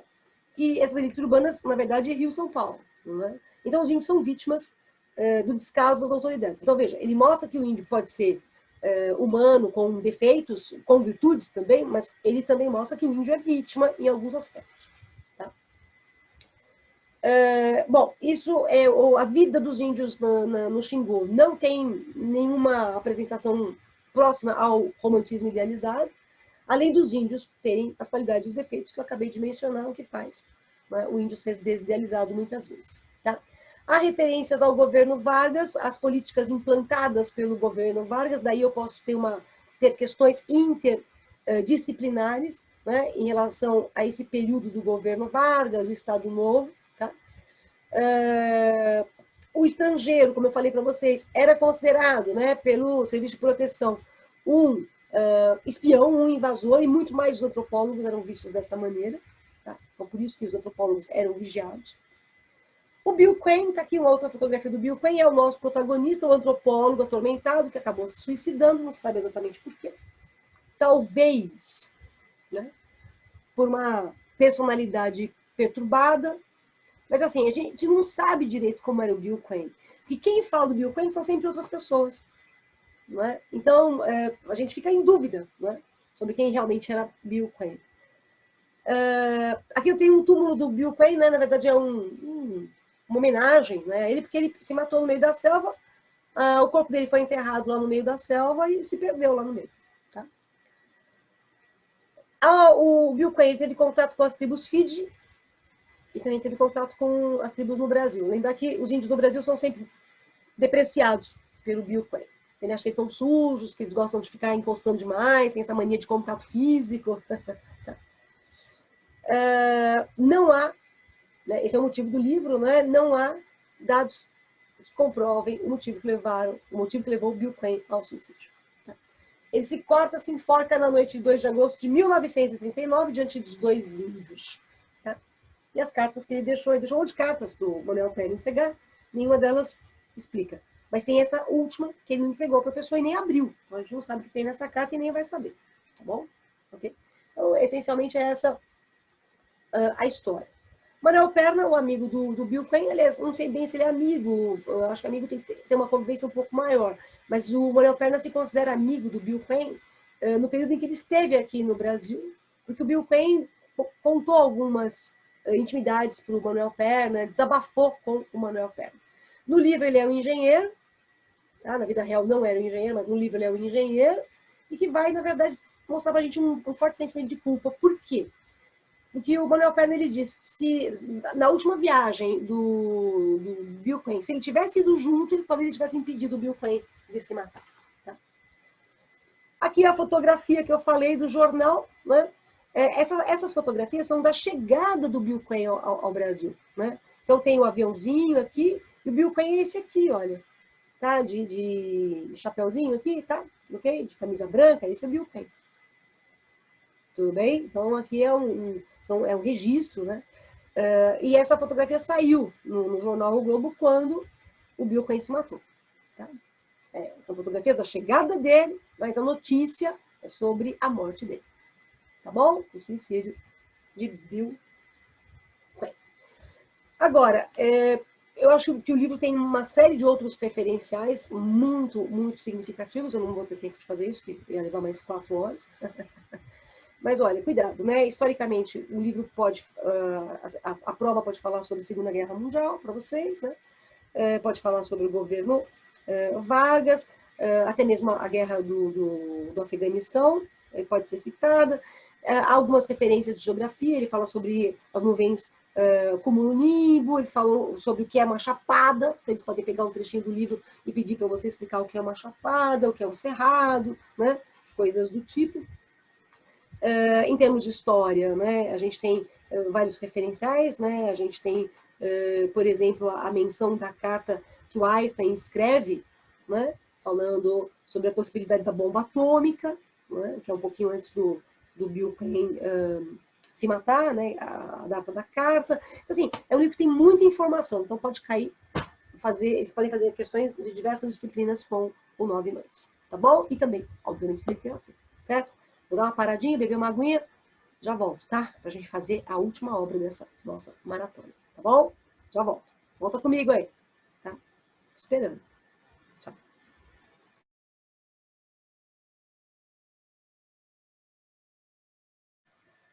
Oi, pessoal. Voltei para a gente conversar a respeito da última obra dessa nossa maratona de breve revisão a respeito dos livros de leitura obrigatória para o vestibular da FUVEST 2021. E nós vamos falar simplesmente, nós vamos encerrar de uma maneira grandiosa, que a gente vai simplesmente falar do grande, maravilhoso, fantástico, incrível, único, sensacional, um dos maiores autores de todos os tempos da literatura universal, o senhor João Guimarães Rosa. Senhor João Guimarães Rosa. Ele merece toda a nossa reverência, ele merece todo o nosso respeito, porque ele não é um autor qualquer, ele também não foi uma pessoa qualquer. Ele foi o senhor João Guimarães Rosa. É dele que a gente vai conversar, porque, na verdade, a FUVEST pediu campo geral, então a gente vai falar sobre campo geral do senhor João Guimarães Rosa, certo? Quando a gente fala em Guimarães Rosa, isso que eu acabei de falar, que ele é grande, maravilhoso, etc., é meio repetitivo, porque ele realmente é, né? Ele é fantástico. Nós temos na lista da FUVEST autores que realmente são sensacionais. É o Graciliano Ramos, porque eu estou pensando nos prosadores, né? Então, Graciliano Ramos, Machado de Assis, o Guimarães Rosa, são fantásticos. Essa de Queiroz também. Então, nós temos um conjunto de autores na lista, na prosa, na poesia também tem esses destaques, mas nós temos um conjunto de autores realmente muito valiosos. E o Guimarães Rosa, ele é um autor que nos surpreende muito pelo seu poder de criatividade, e mais do que o seu poder de criatividade. O Guimarães Rosa ele fala sobre coisas que servem para a nossa vida. Então, se você nunca leu Guimarães Rosa, leia. Se você já leu Guimarães Rosa, continue. E se você teve dificuldade na leitura, por exemplo, de campo geral, por causa da linguagem, por causa dos neologismos, por causa do exercício com a palavra que o Guimarães Rosa faz, não desista. Vá lendo devagarzinho. Na verdade, eu acho que quanto mais a gente lê Guimarães Rosa, mais a gente quer ler. Né? É só você se habituar, por exemplo, com a oralidade mineira, né? Que é uma característica da obra do Guimarães Rosa. Isso não é diferente no campo geral. Tá? Bom, originalmente, Campo Geral era um conto que integrava a obra Corpo de Baile. A obra Corpo de Baile foi desmembrada, e aí de Corpo de Baile resultou um livro chamado Manuelzão e Miguelinho. No Manuelzão e Miguelinho, nós temos 2 contos, ou 2 novelas, como Guimarães Rosa chamava. Uma novela conta a história do Manuelzão, se intitula Uma História de Amor, e a outra conta a história do Miguelinho, que é o Campo Geral. O que a FUVEST pediu para você ler? Campo Geral. Então a gente vai falar só do Miguelinho. Manuelzão fica para você ler depois. Uma História de Amor é o título do conto que tem a figura do Manuelzão ali inserida. Bom, quando você lê o Guimarães Rosa, de uma maneira geral, e no campo geral isso não vai ser diferente.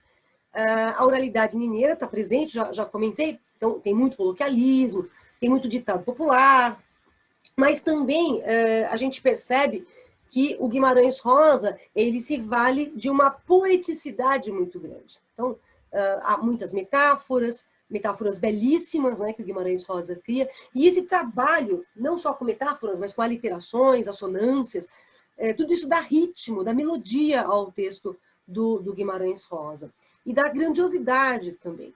Então, o Guimarães Rosa, ele, na verdade, ele escreve o que a gente chama de prosa poética.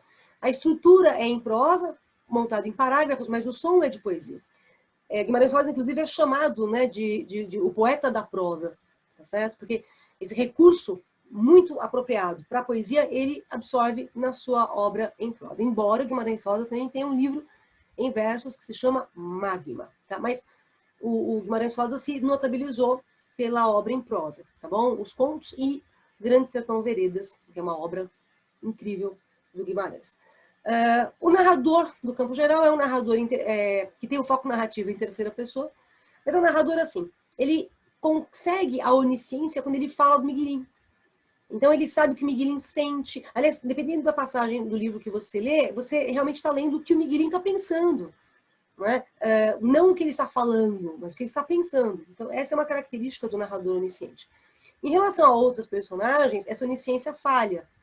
Então eu diria que, na maior parte do texto, o narrador é onisciente em relação ao Miguelim, tá bom? É o Miguelim, é um pensamento do Miguelim, é a vida interior do Miguelim que está explícita ali pelo narrador.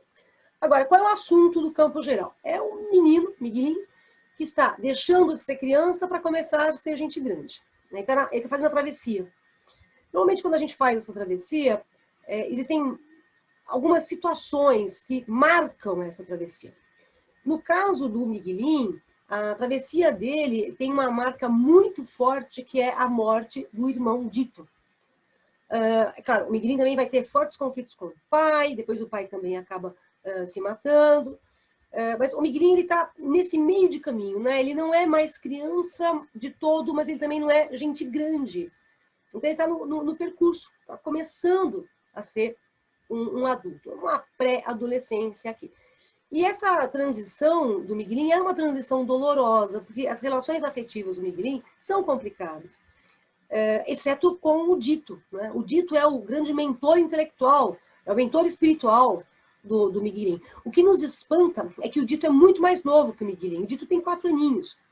Agora, olhem o nome do Dito, Dito. Né? O que o Dito, vai parecer pleonástico, mas é isso. O que o Dito diz, está dito. Não é à toa que ele chama Dito. Aliás, não é Dito, Dito é apelido, o nome dele é Expedito. Mas ele é chamado de Dito o tempo todo. Né? E ele é um menino sábio. Inclusive, no livro, a gente tem referência de que o Dito é uma criança jovem com uma alma velha. E aí você tem toda a perspectiva de que há almas velhas em corpos jovens, né? Como se nós reencarnássemos e trouxéssemos de outras vidas as nossas experiências. Guimarães Rosa é muito místico, Guimarães Rosa é muito religioso.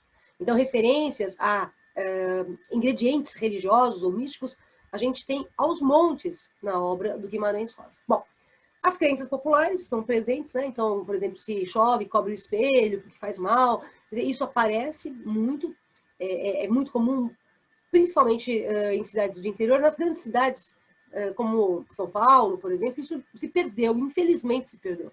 Mas as cidades menores, cidades mais afastadas dos grandes centros urbanos, isso se mantém.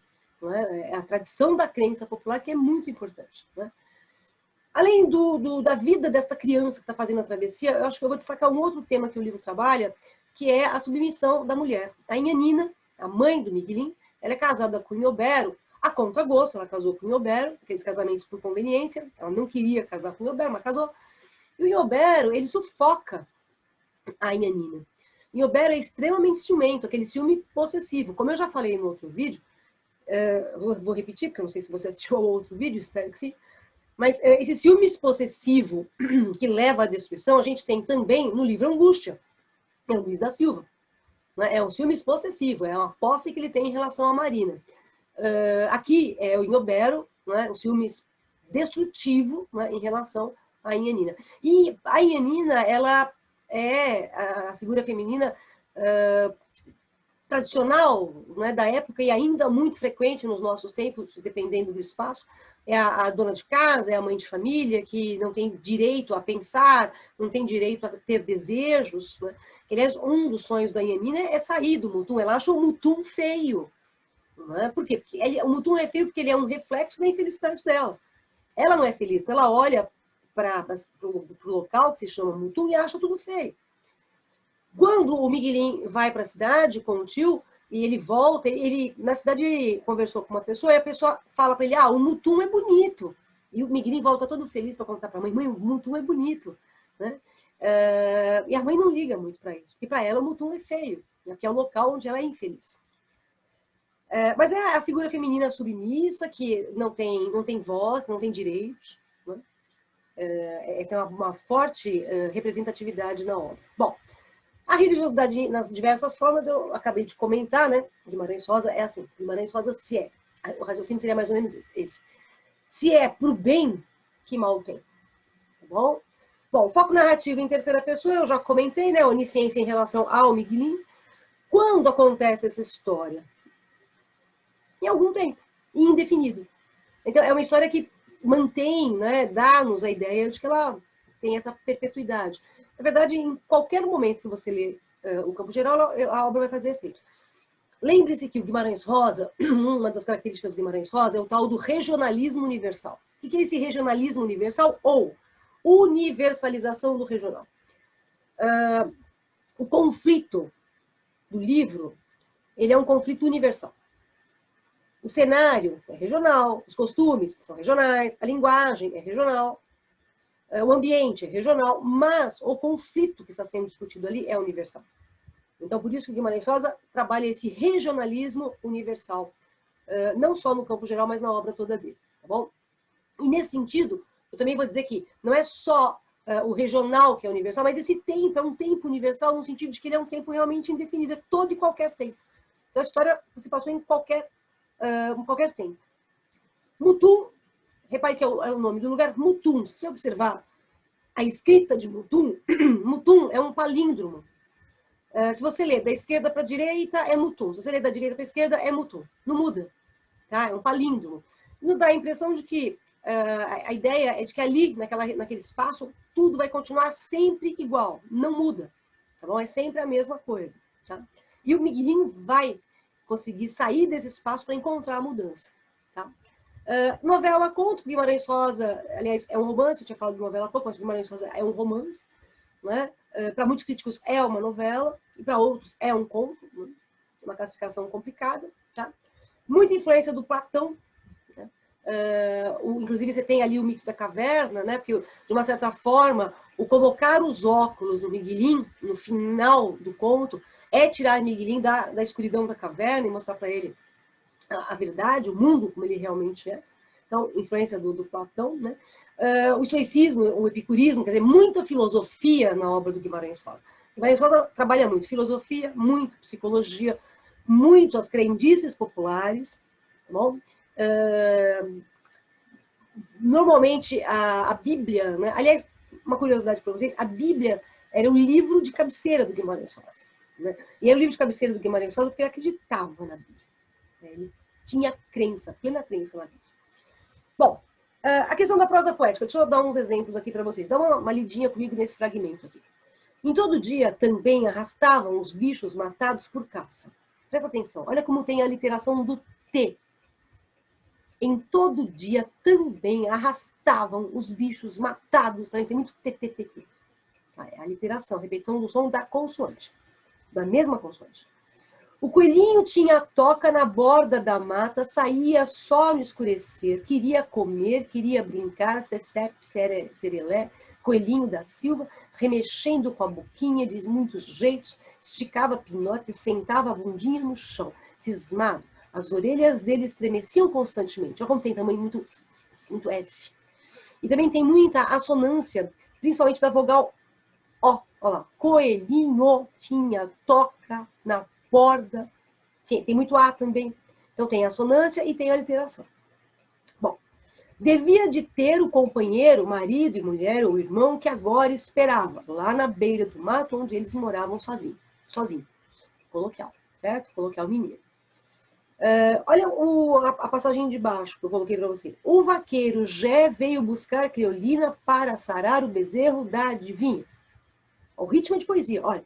O vaqueiro Jé veio buscar criolina para sarar o bezerro da adivinha. E se você pegar esse fragmento, você acaba metrificando. Nesse caso aqui eu tenho 11 sílabas métricas. Cuidado que já caiu no vestibular, isso há muitos anos, no vestibular da Unicamp mais especificamente, eles colocaram um trecho da obra do Guimarães Rosa e eles pediram para o candidato transformar aquele trecho em versos regularmente metrificados. Tá? Cuidado, pode aparecer isso, mas isso seria mais para uma segunda fase da FUVEST e não da primeira. Porque existem alguns parágrafos que a gente consegue desmontar o parágrafo e transformar em uma estrofe com versos regularmente metrificados. Tá bom? Neologismos, né? A criação de novos termos. Olha só. Miguelinho esbarrou, já estava com um começo de dúvida, daí viu os olhos dele vendo. Viu nada, só conheceu que o escuro estava sendo mais maldoso em redor, e o treslinguar do fogo era uma mata escura, mato em que o verde vira preto, um fogo peleja para não deixar aquilo tomar conta do mundo. Estremecia mole todos os sombreados. Olha aí, um neologismo, treslinguar, né? Que são as labaredas de fogo como se fossem línguas. Tá bom? Olha de baixo. E que digo para passar a ético e só facilitar de beirinha, o caso aí maleja, vai mal. Também é neologismo. Então, Guimarães Rosa, ele inventa muitas palavras. Agora, cuidado, porque às vezes existem alguns termos que não são invenção do Guimarães Rosa, mas são plebeísmos, né? O que a gente chama de plebeísmo? São plebeísmo. Plebeísmo é uma variante lexical de uso popular. Né? Então, às vezes acontece, por exemplo, alvoroço. Né? Guimarães Rosa vai escrever voroço, tá certo? Que é uma variante da língua popular. Então, cuidado, porque você pode ter lá algumas palavras que não são neologismos, são palavras que já existem, mas ele escreve como as pessoas falam, tá bom? Bem, Miguelinho. Mas só mais um detalhe. O Guimarães Rosa também gosta muito de abrasileirar termos estrangeiros, tá? É muito comum. Por exemplo, o Patori, no livro, quando ele foge, ou ele escreve que o Patori, ele esquipou, né? Que vem do inglês, do escape, né? Que é o fugir, né? Ou então o saltar, tá? Então, ele aportuguesa algumas palavras estrangeiras, ou então, às vezes, até alguns latinismos. Bom, Miguelinho, né? O Miguelinho é apelido, né? Redução de Miguel, né? Miguel Cecim Cas, que é o nome do Miguelinho. Miguelinho é um menino que vai ser, para a gente, um arquétipo de criança que tem todos os comportamentos infantis e que está nessa transição. Né? Ele está passando dos 7 para os 8 anos e vai sofrer as dificuldades. As dificuldades não só da travessia, mas as dificuldades familiares. Então, por exemplo, o Miguelinho, ele vive numa família pobre, não é? O pai dele trabalha como capataz de uma fazenda, eles têm uma vida razoavelmente contida. E o Miguelinho, ele é um menino muito sonhador, ele tem uma sensibilidade muito grande. E, em certos aspectos, a gente pode até comparar o Miguelinho ao Guimarães Rosa. Quer um exemplo disso? O Miguelinho, ele vive contando histórias. Quando o Dito fica doente, né, porque ele pisa num caco de um pote que está sujo, e ali você tem o tétano. Você sabe que o tétano ele não vive só na ferrugem, ele vive na sujeira. E a morte por tétano é muito cruel. E o Dito ele vai morrendo, os músculos vão se enrijecendo, então ele vai morrendo aos pouquinhos. E o Dito fica deitadinho na rede, e o Miguelinho fica contando historinha para ele. Então o Miguelinho é um grande contador de histórias. O Guimarães Rosa também é um grande contador de histórias. Mais um detalhe, o Miguelinho, o grande problema do Miguelinho, digamos, além dos fatores ali familiares, é a miopia. O Miguelinho é míope, o Guimarães Rosa era míope. Talvez porque o Miguelinho fosse míope, ele é mais imaginativo. O míope, eu sou o míope, ele enxerga muito bem de perto, mas de longe ele não enxerga. Então, como de longe ele não enxerga, o Miguelin, ele imagina as coisas. Então, ele tem uma ideia de como as coisas são, que não é uma ideia verdadeira. Por isso que ele não sabe se o Mutum é bonito ou feio. Ele não sabe ver o Mutum. Mas você só descobre que ele é míope no final do conto, né? Quando aparece o Dr. José Lourenço, né? E que descobre que o Miguelin é míope, porque o Miguelin é míope, tem mania de fechar o olhinho, assim, para enxergar longe, e o Miguelin está lá. Então o Dr. José Lourenço percebe que o Miguelin é míope. Então, a miopia do Miguelin faz com que ele fantasie a realidade. Então, o Miguelin, ele fantasia a realidade duas vezes. Ele fantasia a primeira, porque ele é criança. Fantasia a segunda, porque ele não enxerga direito, não é? Porque ele é míope. Tá bom? Então, eu acho que isso aguça muito a capacidade criativa do Miguelin. Então, ele vive contando historinha. E ele é muito curioso. É um menino que está sempre querendo aprender mais, né? E ele busca esse conhecimento na medida do possível ali, do espaço em que ele está. Apaixonado pela mãe, né? Então aí você tem um pequeno édipozinho, não é um édipo tão forte quanto a gente tem, por exemplo, no livro Nove Noites. Aqui é um pequeno édipozinho, mas ele é apaixonado pela mãe, idolatra o dito, né? E não gosta do pai. A relação com o pai que é o problema. A relação realmente com o pai é que é muito problemática, tá? Esse é o Miguelin, tudo bem? Ainda pensando-se nas personagens do campo geral, o dito, né? Expedito José Cecim Casca, esse é o nome inteiro do dito, né? O dito, como eu disse, né? Expedito foi reduzido para dito, dito lembra o verbo dizer, então é aquilo que é contado, e dito, e falado, e ponto final. Também eu posso associar dito a ditado, né? Os ditados populares, eles trazem a grande sabedoria popular. O dito tem essa sabedoria, né? Ele é uma sabedoria nata, né? O dito ele não é a sabedoria dele é intuitiva, né? Porque ele é pequenininho, então ele já, segundo o livro, ele já trouxe essa sabedoria de outras encarnações.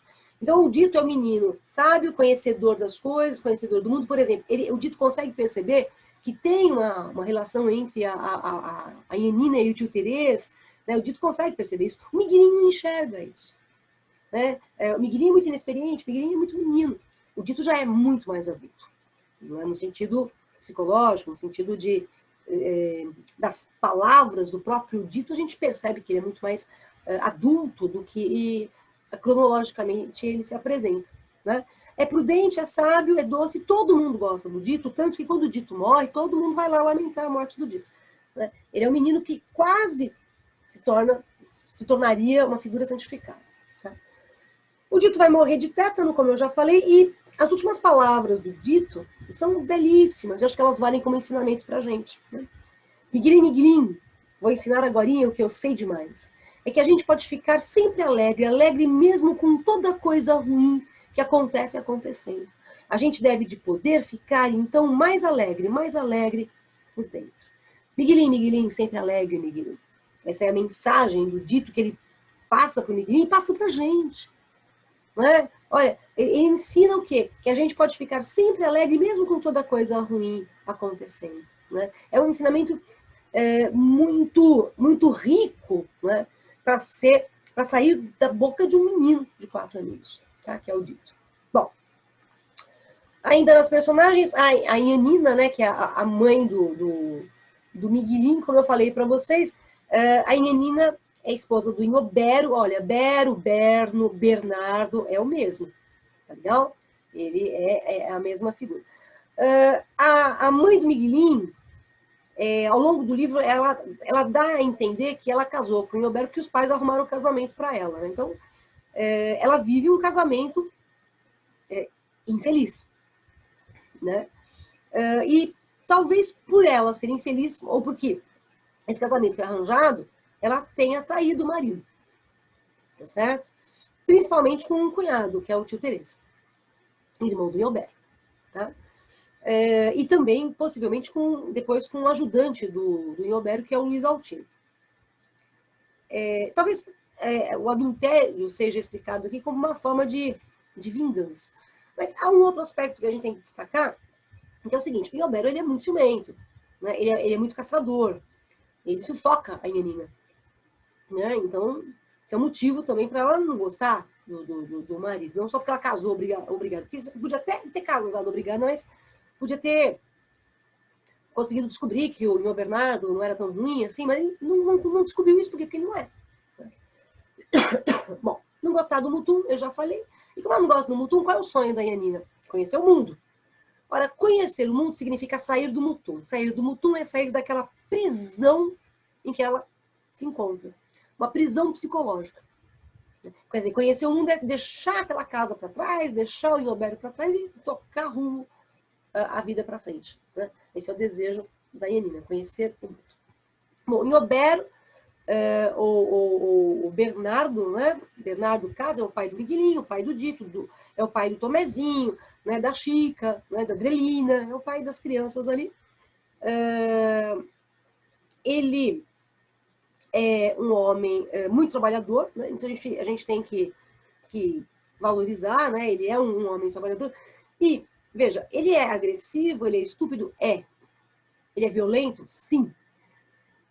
Mas a gente também pode observar o seguinte, que o Inhoberno, ele tem nas costas uma grande responsabilidade, que é cuidar daquela família toda. Só eles trabalham na família toda. Então, talvez isso o torne um homem mais rude. Não estou justificando a violência dele. Tá bom? Ser um cara mais seco, um cara mais fechado, né? Até seria aceitável, mas violento, não. Muito menos violento com as crianças, ou mesmo violento com a esposa, ou até mesmo violento com o Luiz Altino depois. Tá? Ele maltrata o Miguelinho, né?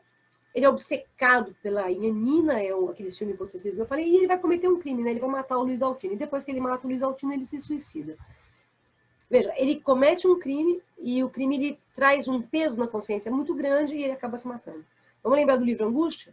O Luiz da Silva mata o Julião Tavares, e depois de matar o Julião Tavares, ele tem uma forte crise de consciência, e essa forte crise de consciência faz com que ele adoeça e depois escreva as suas memórias ou a sua confissão. O Luiz da Silva não vai se matar, mas ele vai continuar o resto da vida dele com esse peso, com essa sombra nas costas. O Inhobério não suportou, né, a ideia de ele ficar com a sombra do crime nas costas, então ele acaba se matando. Tá?